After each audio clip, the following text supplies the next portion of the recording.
Have you ever stopped yourself from speaking English just because one small thought came into your mind? What if they laugh at me? What if I say something wrong? What if my English sounds funny? What if my words come out broken? What if they judge me?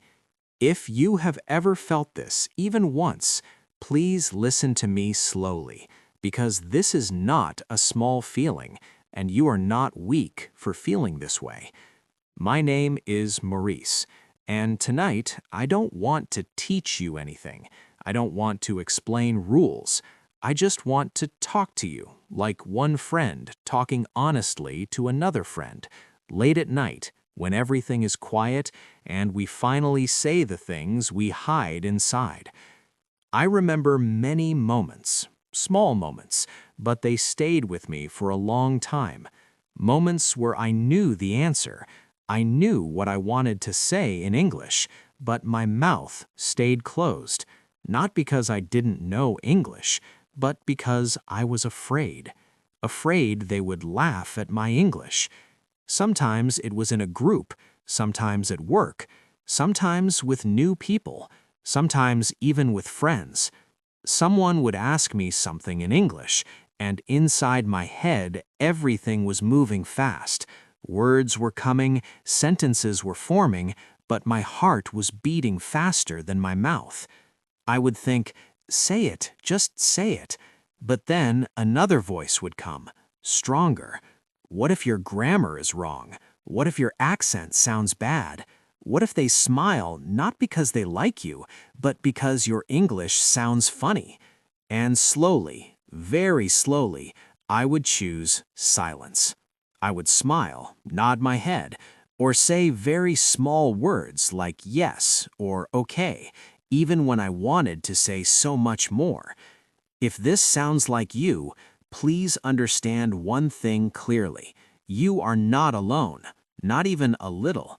Many people who want to learn English, who understand English, who watch videos, who listen carefully, who practice in their head, still struggle with English speaking, not because they are lazy, not because they are stupid, but because fear sits quietly inside them. Fear doesn't shout. Fear whispers. It says, "Don't speak now. Wait, speak later. You are not ready yet." And days pass, months pass, sometimes years pass, and English still stays locked inside us. I want to tell you something very honestly. This fear did not come from nowhere. Most of us grew up hearing corrections, laughter, judgment. Someone corrected our English in front of others.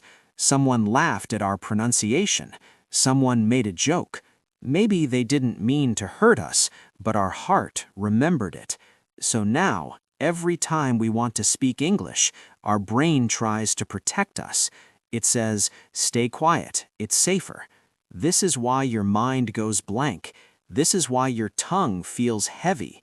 This is why you translate in your head again and again, and by the time you are ready, the moment is already gone. This is not a language problem. This is a human problem, an emotional problem.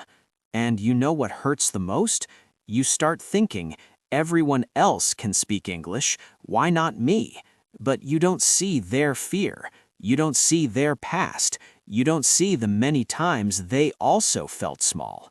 When I say this, I'm not saying I am perfect now. Even today, sometimes that fear comes back.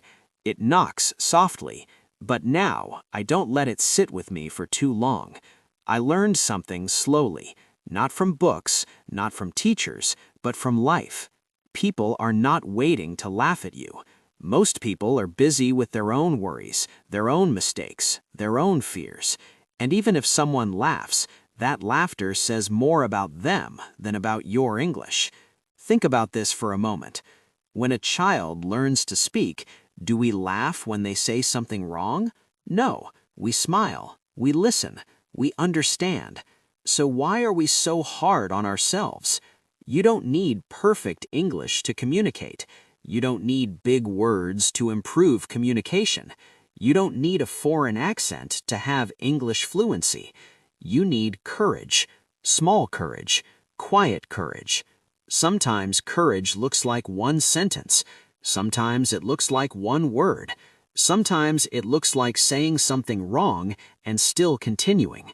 Learning English is not about becoming someone else. It's about expressing who you already are.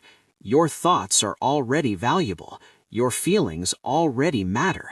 English is just a bridge, not a test. I want you to imagine something. Imagine you are talking to someone who is learning your language. They make mistakes. They pause. They struggle. Do you hate them for that? No. You feel respect. You feel patience. Give yourself the same kindness. English listening improves when you listen without fear. English speaking improves when you speak without shame. English fluency grows when you stop fighting yourself. Mistakes are not enemies. Silence is. Every time you choose silence, fear becomes stronger. Every time you speak, even with mistakes, fear becomes weaker. I know it's not easy. I know your heart beats fast. I know your hands feel cold. I know your voice shakes. But still, speak. Speak slowly. Speak simply. Speak honestly. You don't need to impress anyone. You just need to express yourself. If your English is broken, let it be broken. Broken English still carries meaning. Broken English still connects people. Confidence doesn't come before speaking. Confidence comes after speaking, again and again. Some days will feel good. Some days will feel terrible. That's normal. That's human. Please don't wait for the day when you feel ready. That day comes only after you start. If you are listening to me right now and you feel this heavy feeling in your chest, I want you to know I see you. I understand you. You are learning English not to become perfect, but to feel free. Free to talk, free to share, free to be yourself. And you deserve that freedom. So the next time fear says they will laugh at your English, take a small breath and say, let them, because your voice matters more than their opinion. Before I end this, I want to ask you something, very honestly. Have you ever stayed silent even when you wanted to speak English? Have you ever been afraid that people would laugh at your English?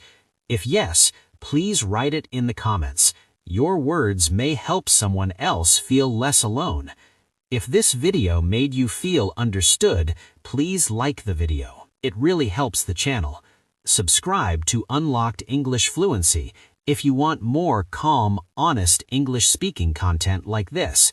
And don't forget to press the bell icon so you don't miss the next conversation. Comment, like, subscribe, and press the bell icon only if you feel comfortable. Thank you for listening to me, and thank you for being brave enough to learn English one word at a time.